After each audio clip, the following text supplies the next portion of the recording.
Okay, so now we're on to the second part of the digestive system, looking at the small, the large intestines, and the accessory organs as well. So we finished off talking about what was occurring in the stomach with your mechanical and chemical digestion. So just as a quick recap, if you think about the mouth, we had mechanical and chemical digestion. We had the analase enzyme that was breaking down our carbohydrates. Then we had that bolus move into the stomach, pass through your different sphincters. Then you had mechanical and chemical digestion happening in the stomach. The chemical digestion was through pepsin and breaking down your proteins. And then we had that chyme which was left, which is now moving into the small intestines through the sphincter. Okay, so when we get to the small intestine, they are roughly 6 to 7 meters long and about 2.5 centimeters in diameter. So with small versus large intestine has to do more with the diameter, not the length. So that's kind of a big thing about the size of them, is it's looking at the diameter. We talked about that peristalsis movement that was happening in the esophagus. It continues to happen here in the intestines as well. The two vital roles of the small intestine is that they are going to continue your chemical digestion, but now we're going to start to see the absorption of the nutrients. And in order to help with the absorption, so taking those nutrients that were broken down into the smaller parts into the blood, the small intestines have these villi. And those villi allow for a higher surface area for absorption to happen, so those nutrients can make its way into the blood, and then the blood can transport them to different cells throughout the body. And so when we're looking at your small intestine here, there's kind of a zoomed in picture as you go. You have your small intestines here, you have the villi, but each villi also has these tiny little microvilli as well. So you kind of have the microvilli, bear with my drawing, that go up and down on the side of the actual villi. And each of those villi are going to have a capillary network and the lacteals that absorb fat. So you have your capillary network. You are able now, because each of those microvilli need to be able to absorb oxygen, so they really need those capillaries in them so that they can bring the nutrients to where they need to go. When we're talking about the small intestines, there's the duodenum, the jejunum, the ileum, okay? And so each of them have somewhat of a similar role, but a little bit different on kind of where we find them, okay? So the duodenum is going to have a lot of chemical breakdown happening from your enzymes. They're also going to have substances from the pancreas being dropped into there, as well as substances from the bladder, and we'll go through that. So the pancreas is going to bring in your bicarbonate, so it brings that pH back up closer to neutral, not so acidic. It's because the small intestines aren't equipped to have that acidic substances going through them, so they need to neutralize it out. They're going to bring in some enzymes as well as your bile from the gallbladder. When you get to the next stage, which is the jejunum, they're going to continue with your chemical breakdown, but now you're starting to absorb some of your proteins and your carbohydrates through the villi and the microvilli. And then when you get to the ileum, you are going to have more nutrients being absorbed, and the final ones, kind of the final nutrient absorption is going to happen here, and then it will move into the large intestines. We're not going to hop to the large intestine yet. We're going to go over a little bit more detail about what happens in the small intestines. So we're going to first look at all the enzymes that are there, then we'll hop into how to absorb the nutrients. Okay, so when we're talking about all of the enzymes that go into the small intestine, you have sucrose, maltose, lactose. They are all going to be responsible for the breakdown of different types of macromolecules. Okay, so lactase, it's breaking down your lactose. Sucrase, your sucrose. So they make sense with the name. And if you look, all of your enzyme names all have the ASE, and that's how you can tell it's an enzyme name. Okay, and then when the proteins and the lipids, you're going to have bile that was released there, but you're also going to have peptidase and trypsin, which are going to be responsible for your proteins, and then the lipase, which is going to be breaking your lipids down. And so the picture kind of shows it here. You have your carbohydrates. These are going to be your main enzymes, proteins, your main enzymes, and then your oils. The one thing about some of these, if you kind of remember, I'm going to try to highlight them in a different color. We'll do the pink. Amylase was in the mouth. Pepsin was in the stomach. and then the rest are going to be found in the small intestine. So just kind of be aware of the two that aren't actually in the small intestines. So you're now getting those tiny little macromolecules. So now we're able to absorb those nutrients into the blood. And how absorption happens is there's actually a couple different processes. And this is one topic that really applies to the grade 12 course. So if you happen to have extra time to kind of focus on this, it will help because we do talk about this sort of transport a lot in the grade 12 course. Okay, so you have your passive transport. What that means is it requires no energy to move the molecules from one side to the other. And how we can tell that it also, another thing for passive transport is it's always going to move from an area of high to low. So that's why it doesn't need energy. So a way to kind of explain passive transport. If you had a classroom and you pack 200 kids in this, and we'll say this is like pre-COVID or really post-COVID, we're going to pack like 200 kids in the classroom.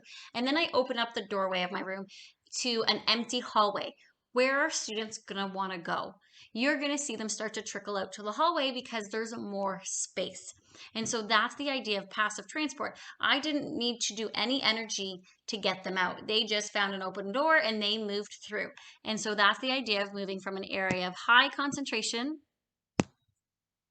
to an area of low concentration. And that's going to be your passive transport. There's 3 types of passive transport. Simple diffusion, which is just moving right through your membrane. So the cell membrane. Then you have osmosis, which is going to be the water molecules, and again, high to low, and then high to low as well. Facilitated diffusion. So when we're looking at facilitated diffusion, it's still moving from high to low, but the difference is the molecules can't fit through the membrane. So they need to use a transport protein. So you can kind of see in here, they're going to use different proteins to get to the other side. And so that's like adding like a giant double doorway that kids can kind of move through and just allowing for more space. So that's your 3 types of passive transport. The other type of transport that sometimes we need to use is active transport. And so what you're doing is now you're moving from an area of low to high. And so now you are going to need energy to get there. So it's going to require some sort of push to get it through. So let's go back to the classroom. So if I put 200 kids in the classroom and I have 4 or 5 in the hall and I want them to go in that classroom and they're like, no way, Miss Coolin, I'm not going to do it. It's just that's like they need a push to kind of get in there because then there's already less space. So they don't necessarily want to go in there. And so that's the idea of active transport is there's already a lot of molecules on the one side. They don't necessarily want to go to that side. So they need the energy there to get them there. And that's the active. Okay, I'll post kind of extra videos about transport because this is a really good topic to know for grade 12 as well as this year. Okay, then we get the nutrients absorbed and now we kind of have that final waste material that moves through the large intestines. They are going to be a lot smaller in length but larger in diameter, and that's where they get the name from, is the diameter, not the length. Okay, and a couple roles of the large intestine is they are going to have water absorption. They're going to have a little bit of nutrient absorption happen here, and then they're going to make different vitamins and then getting the waste ready. Okay, and so water is going to be reabsorbed through our passive transport. Because it's water, it's going to be your osmosis. Our intestines are really good at absorbing water out of here so that we don't have to be dehydrated all the time. There are some species that are so good at water reabsorption, their waste is actually going to be almost a paste, kind of like a dry powder, because they are so efficient at water reabsorption. Okay, and then we also have lots of bacteria that continue to break down and produce vitamins in the large intestines. Different bacteria will produce different vitamins. Okay, so what makes up our large intestine? They're going to be the cecum, the colon, and the rectum. Okay, and so the cecum is going to receive the materials, and at the end of the cecum is where you actually find your appendix. Then the colon consists of your ascending, transverse, descending, and sigmoid colons. That is where you're going to get your water reabsorption and the vitamin production happening here. Then you are getting the rectum, which is going to hold the indigestible waste until it is actually eliminated through the anus. What controls waste removal is going to be sphincters again. You have an internal and an external anal sphincter that is going to control the release of waste. And now that that waste has had all the water removed, all the nutrients, it's now known as your feces. There are nerve endings that sense it and tells you to go to the washroom, and that's what allows for your egestion or removal of your waste. Okay, we're going to still talk about our accessory organs that we haven't really talked much about. So you're going to talk about your liver, your gallbladder, and your pancreas, and kind of their essential roles for digestion. Pancreas is super important in that it produces multiple different things that we need for the digestive system. I'm going to skip the first point and come back to it because I can talk about that one for a little bit longer than we need. So the second point is it produces your bicarbonate. So what that does is it brings your chyme that came out of your stomach that was very acidic up to a pH of approximately 9. And in doing so, you're now allowing all those other enzymes to become functioning, and you're now causing pepsin to be inactive and no longer functioning. Okay, so just be aware that that's the point of the bicarbonate, is to rise the pH level from the stomach and the small intestine to be where the intestines are able to have the chyme move through as well as the enzymes to function. The enzymes that are actually produced in the pancreas are your lipase and your trypsin enzyme. So even though they're used in the small intestine, they're actually produced by your pancreas. And then the last one that's really important, and we'll kind of talk about this with some of the disorders, is that it produces your insulin. So why is insulin so important? It allows for our cells to take in glucose. If our cells can't take in glucose, we can't produce energy. We need glucose for cellular respiration. If we don't have glucose, we don't get energy. It can make us very sick. There's a lot of people around the world that don't produce insulin, or their insulin's doesn't produce enough of it, or it doesn't produce the right amount that there's or right kind of type that their bodies can handle. And so this is where you're looking at type 1 versus type 2 diabetics. So you're like, type 1 diabetics don't produce insulin, so their body's not able to take up glucose. So when somebody is first realizing they're a diabetic, they generally tend to lose a lot of weight. My husband is a type 1 diabetic, and I think he lost about 30 to 40 pounds before we realized what was actually wrong. And so they lose a lot of weight because their body's not taking in that sugars, and it's just going right through them. And then so doing so, once they are diagnosed as a type 1 diabetic, they will now have to take insulin for the rest of their lives, unless they ever figure out how to do a pancreas transplant. Where type 2 diabetics, it just means they don't produce enough, or their insulin doesn't quite work as well as it should. And so they end up being able to sometimes control it with diet and proper exercises. Sometimes they need some medication. And then depending on if type 2 gets really bad, then they will have to treat it with insulin. Where type 1, they always have to treat it with insulin. So those are kind of the main roles of the pancreas. They have your insulin, your bicarbonate, and then your enzymes. And then we're going to look at your liver and the gallbladder, because they kind of work together. So the liver is going to produce bile. The whole point of bile is to emulsify fats. And what it means by emulsifying fats is that it surrounds the fat cells, kind of the fat globulin, and it makes it smaller and more manageable so that the enzymes can break it down. So it's going to take the large fat globules and break them down into smaller molecules called micelles, and then they're able to use the lipase enzyme to break them down even further into your triglycerides and your fatty acids. Bile is constantly being produced, and so it actually gets stored in our gallbladder until we actually sense those fats in our intestines, and they're like, okay, we got to release this bile now. So that's kind of how those two organs work together.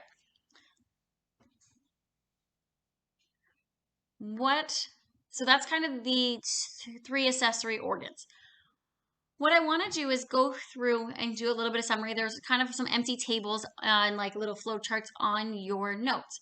So what I want you to do is pause the video here and see if you can fill it in what's the primary function of each of them. So you got the mouth, the esophagus, stomach, small and large intestine. So we're just going through the digestive tract because it's a timeline. So we only want the places the food goes through. What's the function? And roughly see if you can either look in the notes or look online how much time is spent in each structure. So just pause the video here and then try to see if you can come up with it. Okay, so working through the digestive tract, you have your mechanical, you have your chemical digestion of your carbohydrates. It takes roughly 5 to 30 seconds. Then it moves down the esophagus, roughly 10 seconds. Then you're getting the longer process is going to happen here for mechanical, and you're getting the chemical digestion of your proteins anywhere from 2 to 24 hours, depending on the type of the food. Then you get to your small intestines, you're getting your chemical digestion you're getting all 3 of your nutrients broken down here. And then that nutrient absorption is happening. That's 3 to 4 hours. And then the large intestine, you're getting more absorptions for your nutrients and water absorption, where it's going to take anywhere from 18 to 24 hours happening. Okay, so next slide is going to be kind of a flow chart summarizing the breakdown of just your carbohydrates. I want you to pause the video again, try to fill in the boxes, and then turn the video back on, and we'll go through it. Okay, so again, we talked about this in the last video, the last slide as well. Carbohydrates, you're getting mechanical digestion in the mouth. Then you're getting your amylase, which is also in the mouth. With your chemical breakdown, the stomach is only going to be mechanical breakdown. And then in the small intestines, you're getting your chemical breakdown happening, and then the nutrient absorption. Again, pause the video, try to fill this in for proteins, and then we'll take it up. So proteins only going to have mechanical digestion in the mouth.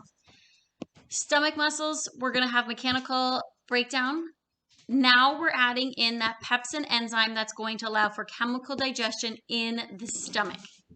Then when you're getting to the small intestines, you're going to get your trypsin and your pepsidase that are going to break them down into the amino acids that will be absorbed in the small intestines. Okay, we're on our last one. So pause the video, try your lipids, and then turn the video back on. Okay, so we have the lipids now. They're going to be mechanically digested in the mouth and mechanically digested in the stomach. And then you're going to get those gastric juices that are starting to do a little bit to the lipids, but majority of the lipid breakdown is going to happen once bile's been released, and then you're getting that lipase enzyme in the small intestines. And then once you get the lipids broken down into your glycerol and your fatty acids, they're able to absorb. And so that's kind of the summary of your digestive system and moving through the digestive tract. The big difference this year is knowing those enzymes and knowing how absorption happens.